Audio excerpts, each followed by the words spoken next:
All right, with UFC 260 in the books and creating some really interesting post-event conversation, I wanted to keep this thing rolling along. So with that, I'm happy to be joined by one of the great commentators and broadcasters for the UFC. Mr. John Gooden joins the program for the first time. John, how are you, sir?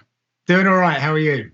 I'm doing great. It is phenomenal to have you here. A lot to discuss. First of all, the big story from Saturday night, we got a brand new heavyweight champion of the world. John Francis Ngannou has climbed the mountaintop. He answered all the questions from UFC 220. He looked sensational, pitched essentially a perfect game in my eyes, and he knocks out Stipe Miocic in the second round. What a story this is to see him come and get this title, overcome all that adversity. So I was curious, what was your overall assessment of the new champion's performance against Stipe on Saturday night?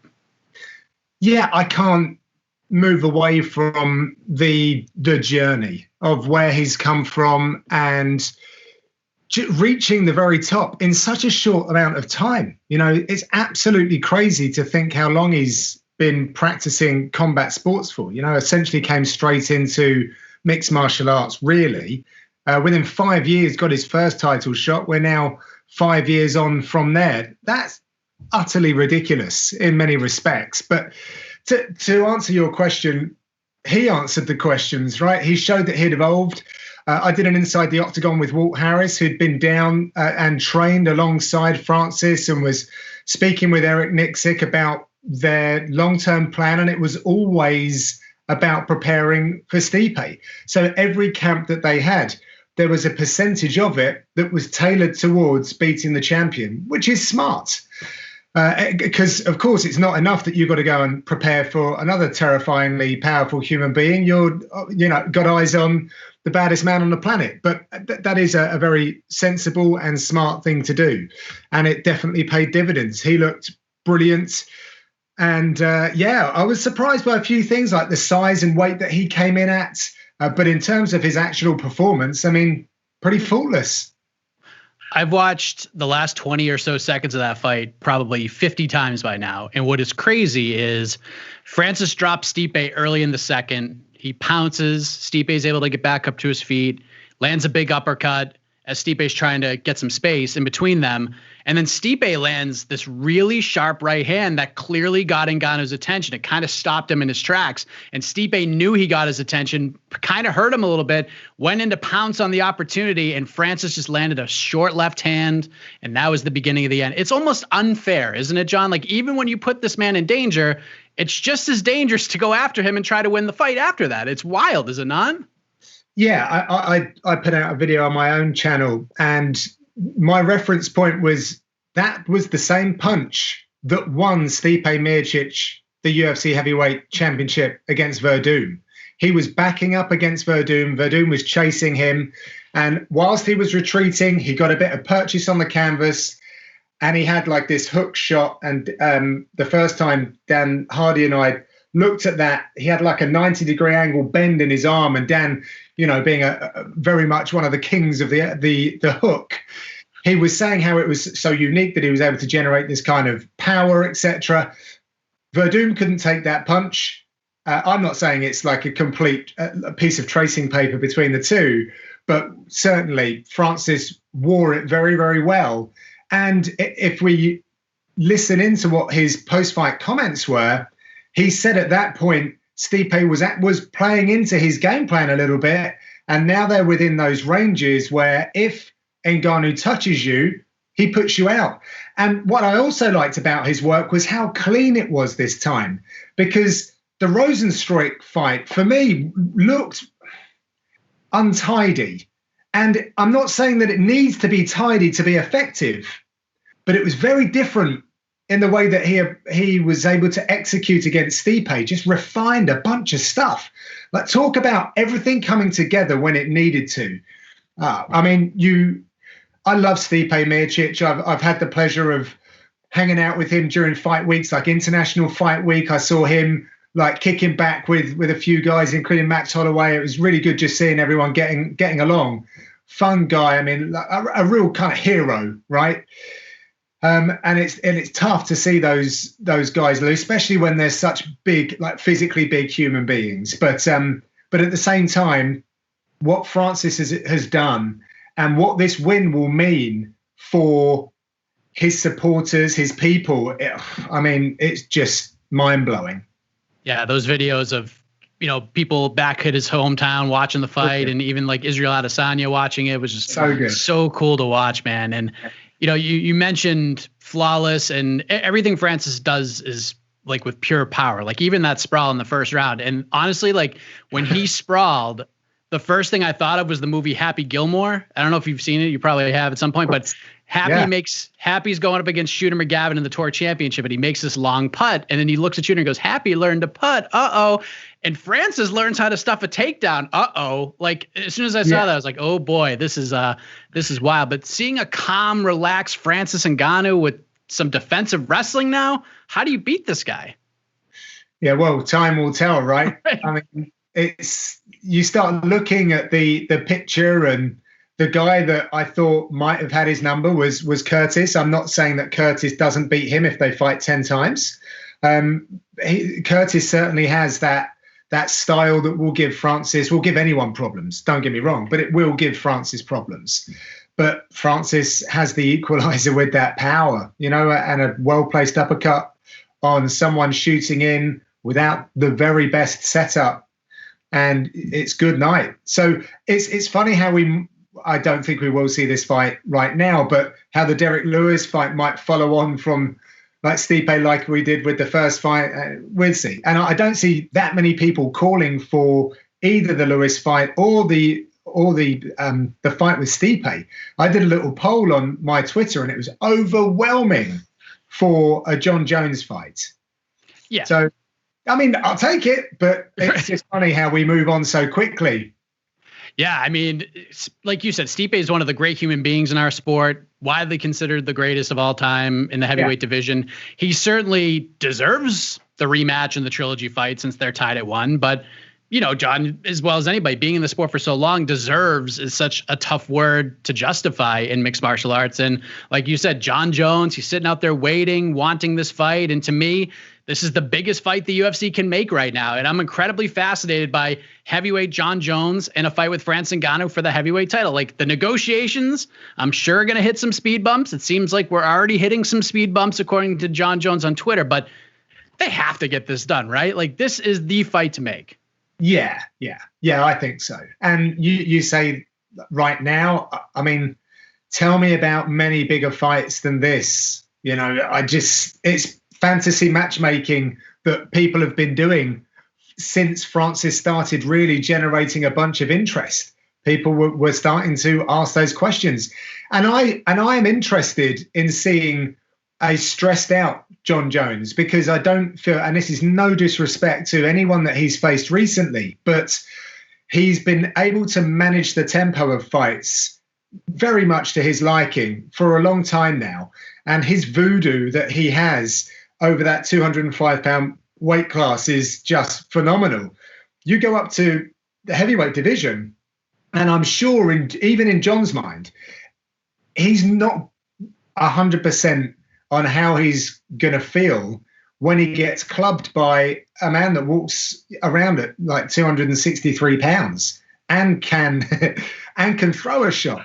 And that's not just Jon. That's not just Francis. I was thinking about this just generally. I mean, they weren't going to give him like a heavyweight newcomer. It's Jon Jones, for crying out loud. So he was always going to go right in at the top with individuals that have mad skills. So yeah, it's going to be interesting, and I'd love to see how Jones responds, because I think for him as a martial artist that's always looking to one up himself, I guess that's one of the reasons why he's going up as well. So it's going to be a fascinating challenge for him. Yeah, that's exactly it. I feel like he's going to be really up for this one. Not saying he wasn't up for Santos and Dominic Reyes and fights like that. I'm sure he felt extremely confident he was going to win those fights. But this one, he knows he's got to mind his P's and Q's at all times. That's going to get him out of bed and get him excited. So hopefully we can get this thing done. And we have a lot to talk about in that regard. But let's move to the welterweight division, because Vicente Luque submits Tyron Woodley in the first round in the co-main event. Tyron showed up ready to rumble. He had Luque in trouble. Luque was able to weather the storm. He hurt Tyron badly and then put him away. And I figured Tyron Woodley, win or lose, would be the story coming out of this fight. but not enough love being shown to Vicente Luque for the biggest win of his career. What did you think of that fight? And Luque finally getting over that hump as a legit contender at 170 pounds. Yeah, I've loved his work for a long time.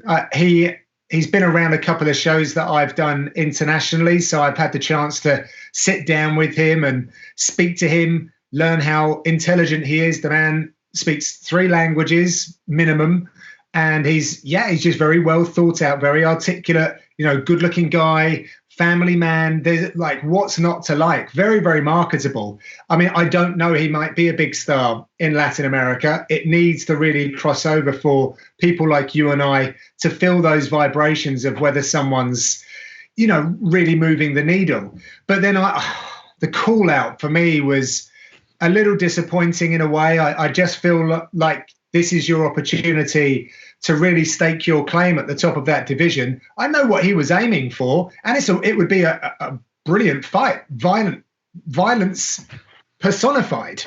But if it wasn't for that Wonderboy fight, he would be right there with Leon Edwards, with one of the most ridiculous win streaks in the welterweight division, in the history of the welterweight division. Of course, he did encounters Stephen Thompson, so that moves him down. I'm just trying to give the viewers some perspective on where this guy is. And that fight with Wonderboy, it wasn't like a walkover. Like, whenever you see Vicente Luque, he's a hard fight for anyone. And I do put him in a similar class to Leon Edwards. And it's weird that they kind of met. Neither of them, despite their wonderful work, and Luque is a fight finisher as well, they're just not grabbing the attention of the UFC fans to the level that I perhaps think that they deserve to. But maybe it's a slow burn, and that doesn't mean that they're not going to get to the top. But I just think that there could have been a more calculated strategic call out on the back of that, so that you and I would be sitting here now, like we have done with Francis Ngannou, talking about or picking apart a specific styles matchup that's ahead of Vicente Luque. Why not call out Leon Edwards? I think that is the sort of fight that, I'm not sure Leon would hate that. Probably going to call me up when he hears me say that. But I'm just putting my Vicente Luque cap on for a second.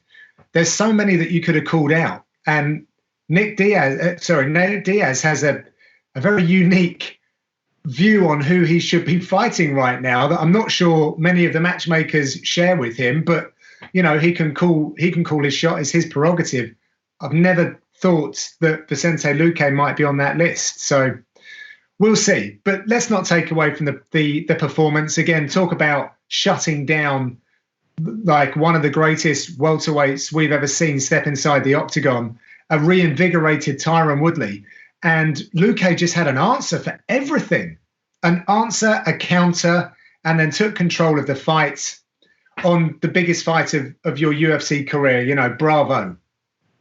I saw a lot of people kind of had an issue with the call out. I didn't have a huge issue with it, only because Nate did some media. I know he spoke with ESPN, and he talked about he wants to fight guys on win streaks that are surging. That would be fun fights. Like, putting Charles Oliveira on that short list for him was kind of surprising to me. So I felt like if you were going to make that call, now is the time to do it, because you're winning fights, you're finishing guys, you just put away a former champion.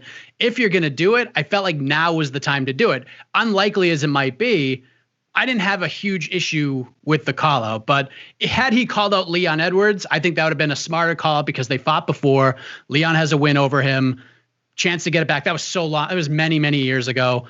Yeah, I think that would probably be a better call out. That seems to be a more popular match. But in terms of calling out Nate, I didn't have a huge problem with it. I understood what he was doing, but you know what I mean? Yeah, I think I echo your point 100%. I'm just trying to think of how, in these very challenging times, in a welterweight division that is interesting at the top, like not a lot really going on, it's suffering. And you could inject yourself there, make a strategic play, make things a little bit easier for the matchmakers at the UFC, and all of a sudden you might leap up again. Wonderboy, like I don't know. Like, there's a couple there that you could definitely go after again, and I'm sure that he would like to get those fights back. You're in a good position to call those people out now.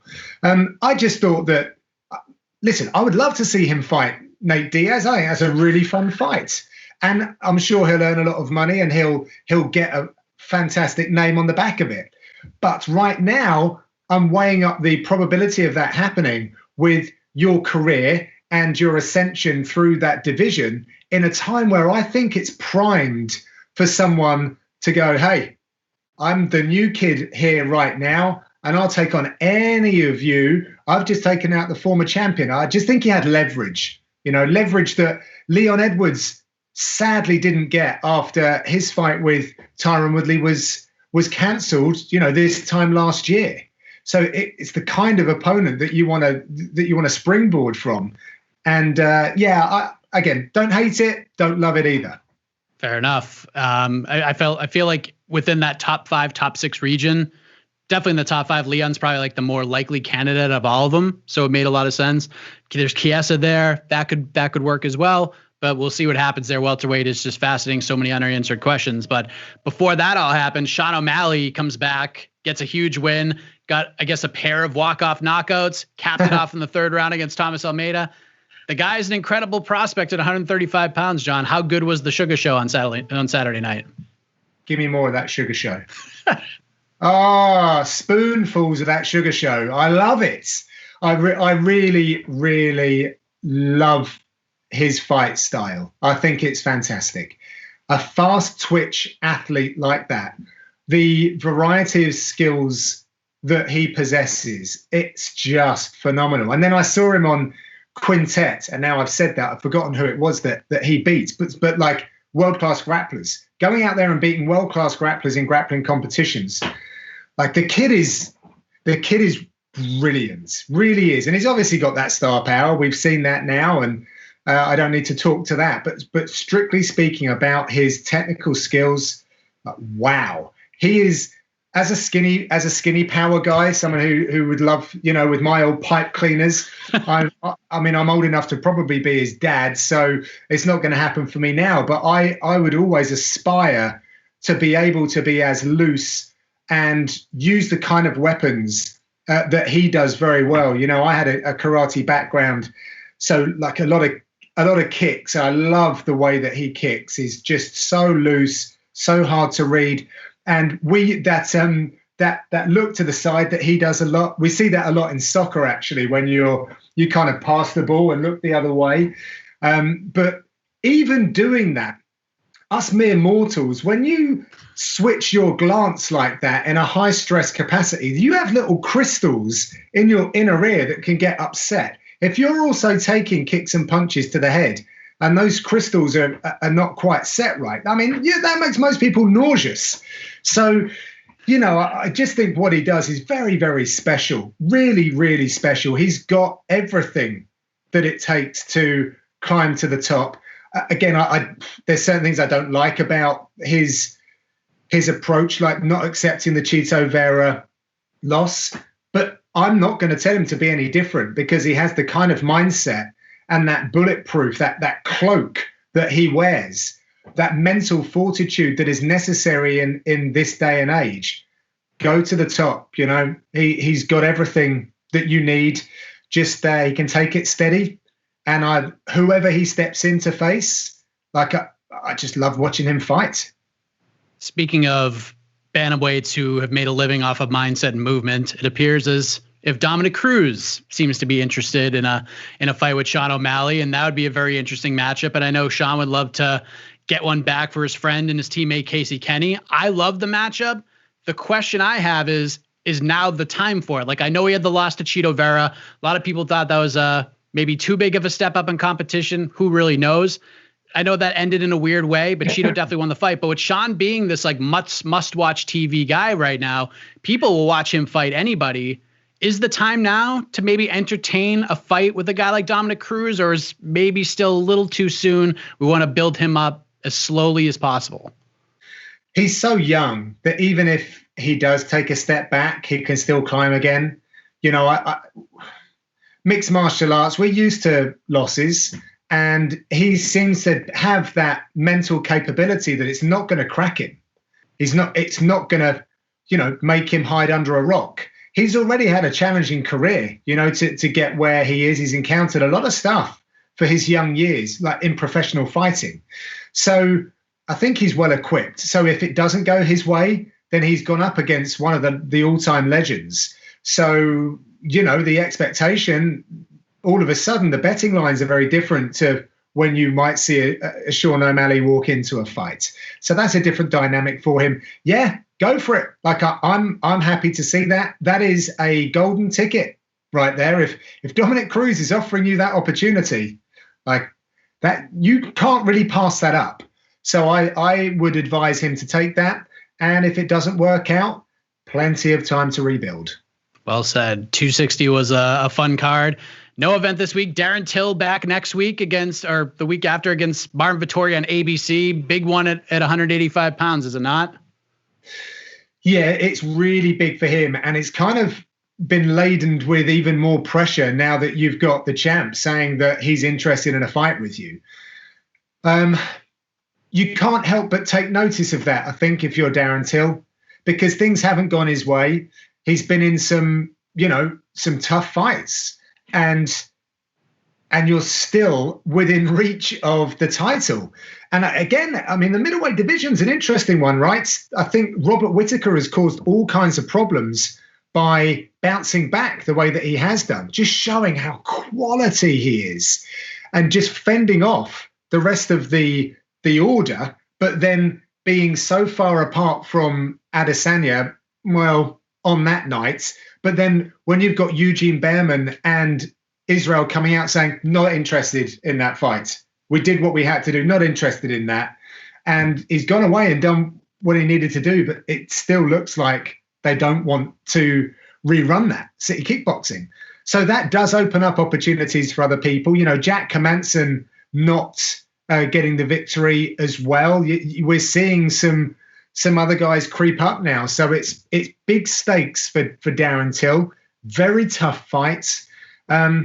Yeah, but if you're in Liverpool right now, you're going to be pushing hard, because what lies in waiting, again, making the job easy for the matchmakers, and they do like that. And Darren is a huge star, really is a huge star in the UK right now. Like he's the guy. So yes, there's a lot of pressure for him coming into this. Absolutely. The other reason I wanted to have you on today, John, was to discuss a tweet I saw earlier today. It is Monday as we record this. It was a video that you'd put out in regards to MMA gyms in the UK dealing with a lot of hardship because of the pandemic, and they're struggling to make ends meet, and it's a pretty awful situation. So you have stepped in and you have created a fundraiser. You could check it out now if you're watching at keepingthelightson.net. So I wanted to give you the floor to expound on that and, kind of talk about how this all came together. Oh, well, thank you very much for, the opportunity to talk about it. So it's something that I've been working on for a long time, actually. If you go into the fundraiser, I think I may have created it in November, maybe even October. But when I started mentioning it to a few people, like some people at the UFC, it started getting a little bit bigger in the thought process. And I thought, if I'm going to do this, I need to do this right and really think about it. Even though we're coming to the end of these restrictions in the UK, come June, actually, not quite June 1st, but the roadmap is that we're going to be going back to a more open kind of life, and we'll be back in gyms, etc. Thank the Lord. But that doesn't discount the fact that businesses are struggling to stay afloat right now and have been for some time. So what it really was over here, and I'm not sure what it's like in North America, but mixed martial arts isn't recognized by the government. So therefore, and like Sport for England is a particular one where it's grassroots. Without really layering this and getting into a long story, but it's very top down, our sport in the UK. We've got the UFC, and that kind of underpins everything else, because there's not a lot of stuff like growing up. Like the UFC didn't build blocks. It's been like this big overarching thing, which is very unusual. So we rely on the success of the UFC to keep people understanding what mixed martial arts is, rather than it being in schools and everyone growing up with it.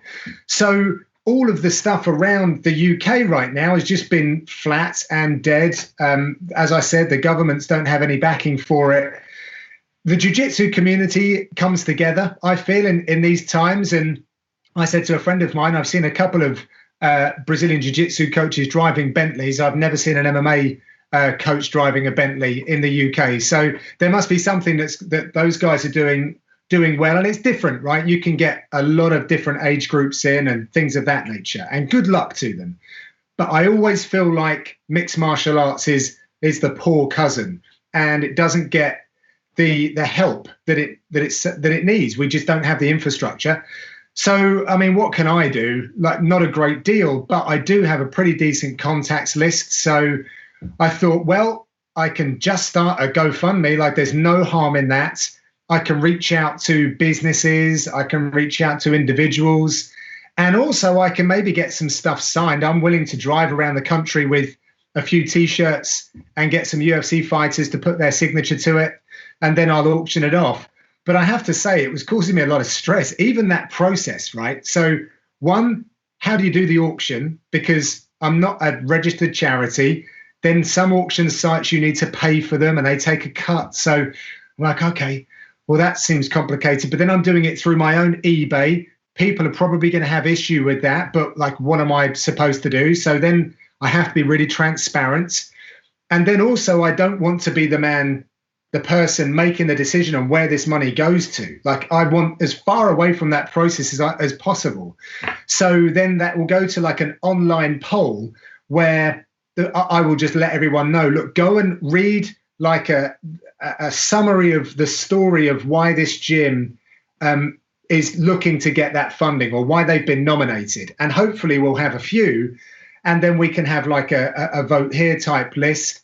And then the numbers will come together and the winner will get this cash injection.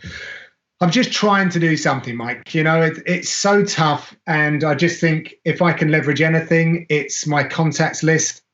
Like, you very kindly picked up on this and you've given me the platform. So hopefully someone who listens to this either decides that they'll put whatever it costs for a cup of coffee into the GoFundMe, or indeed they might be a business where they say, well, look, I can offer something like if they're in our space, a piece of kit, even if it's something else like an experience, or I'm going to call up Bruce Buffer, see if he can throw me one of those cameos that he enjoys doing. Anything like that, which might have a value to someone, I can auction it off, and then that money can go in the pot. And listen, if we get multiple thousands of pounds on the back of this, I'd love to just cut that money in half and maybe help two gyms. So, you know, fingers crossed. It's been a bit of a slow start, but I'm going to try and keep hammering this over, well, you know, through the spring. And hopefully we'll get a good pot of money that will go to good use, because I, for one, have suffered through not being able to attend my own gym. We're going to have a bit of a black hole, I think, maybe next year, where there's not talent.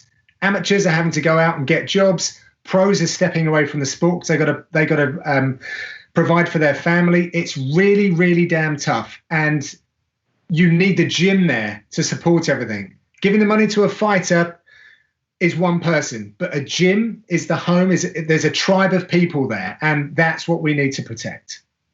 Yeah, and it's one thing about this community in MMA and combat sports. It can be a little rough at times, especially around the edges. It could be a little bit negative, but I feel like when something needs to be done or get done, especially at this level, people seem to come together and come through in a big way as a collective. Like, it's a pretty cool thing when these things come together. Who knows? Like, I don't know if you follow like Barstool Sports at all, but they're doing like the Barstool Fund with like the different restaurants and bars and stuff. Like, right. This could be like the MMA gym equivalent of that. That would be an amazing thing. Hey, listen, I'd love to think that I could establish something now. I'm always a dreamer. I always have these high hopes, but I'd love to have like a fund in place for UK mixed martial arts, or even, you know, or mixed martial arts, because we're so young and this generation of fighters will age. And even the ones that have gone before that we saw down like UFC 38, like the representation we had back then, if some of those guys need a surgery done in the future, and we are in the process of creating a pot that can be apportioned out to these kind of things, like, wouldn't that be great? I just feel like we almost have to own that process at the moment whilst we don't have that government backing. I know that there are people doing really good work with the English Mixed Martial Arts Federation and IMAF are doing good stuff as well. But like, that shouldn't stop me from trying to do something at the same time. And hopefully then we can join all of these pieces up if we're all starting a few fires around the place, and together we'll be stronger. Love this. Love everything about it. Again, keepingthelightson.net. Go check that out. Nominated Jim. Oh, I had a T-shirt designed as well. So, little story about this. I am not narcissistic enough to put a call that I had on well, apparently I am actually, on a T-shirt. But someone messaged me after Joaquin Buckley's knockout and said, "Oh, real life ninja stuff. You should put that on a T-shirt." And I was like, "No, thank you." It was a bit of a cheesy call, not for me. And not, as I said, I was kind of thinking about this GoFundMe at the time, and I thought, you know what, I could probably do something where I'll put some of the money from this T-shirt, so 20% of the price of the T-shirt will go into the pot. So every T-shirt that I sell. Now, the guy, Reese Stocker, a guy I train with, he made that design. We came together and did that. I spoke to Joaquin Buckley's management about that to see if he was cool with it. So I'll be getting a couple over to him. But yeah, I've done that. And I've also gone to another artist in mixed martial arts, Adam Osborne, and he's drawn me up another T-shirt celebrating Anderson Silva's knockout of Vitor Belfort, which I'm really excited to get put on a T-shirt as well. You know, same deal. I'm going to put that 20% into this pot as well. So I'm trying to leverage a couple of different things here. And with that, I'm going to keep this. I'm enjoying this like brand thing with the clothing. So I'm going to keep that going, and I might try and figure out a way that we can, again, just feed into some great big pot. I say great, tiny little pot that we hopefully get to be a great big pot as time goes on. This is amazing. Again, it's keepingthelightson.net. One last thing. You got to chat with the newest member of the UFC roster earlier today, Paddy Pimblett. He finally gets the call. He's made it to the dance. For those who are not aware of young Paddy the Baddy from his Cage Warriors experience and some of those phenomenal performances, just had one recently, what can fans expect from him when he makes that walk to the octagon for the first time? Oh, he's got some attitude. He's got some attitude. You know, people are going to start making comparisons to Darren Till because they're both from Liverpool. So you're going to recognize the accent. Some of you may not be able to interpret the accent very well, but let me tell you, he has a legion of fans. When he's headlined and whenever he's fought on Cage Warriors, he's brought, you know, coach loads of people that make great big noise, and his walkouts are sensational. So if you ever go and watch him fight, don't skip to the fight action. Take in the whole experience, because it really is with Paddy. You'll see he's got his signature haircut, long hair, blonde locks, looks super young. If you were looking at him, like if you crossed him in the street, you'd never expect it. You'd think he was a music student or an art student, something of that nature. But then when he's walking to the octagon, he has a lot of fun, but he never takes his eye off of his opponent. He burns holes through their eye sockets whilst he gets there. He's very intense in those moments, and he's got skills. Typically, we've sort of celebrated his grappling and the way that he's been able to finish fights with submissions. But he's, in his last fight that he just had, showed his hands are getting really good as well, physically getting stronger. So, yeah, he took some time. He had 2 previous offers from the UFC, finally accepted them this time. Seems like a smart call, and I'm excited to see how he performs against all of these guys. He's making big predictions already. Reckons he'll be a main event fighter in 2 or 3 fights. So, you know, high aspirations, but I like it. I like that ambition. So let's see. There you go. You are the man, John. Thank you for the time. Again, that link to support the fundraiser to help gyms in the UK, to nominate a gym to get some much needed help and relief, keepingthelightson.net is the place to go for all of that. All the best to you, John, with this endeavor. Appreciate the time and can't wait to see you on one of these broadcasts once things start opening up again. Oh, I very much appreciate it. And listen, thank you so much for giving me a platform to do. I didn't reach out to you to do this. You hit me up. So thank you very much. That means a great deal. Really does. Thank you.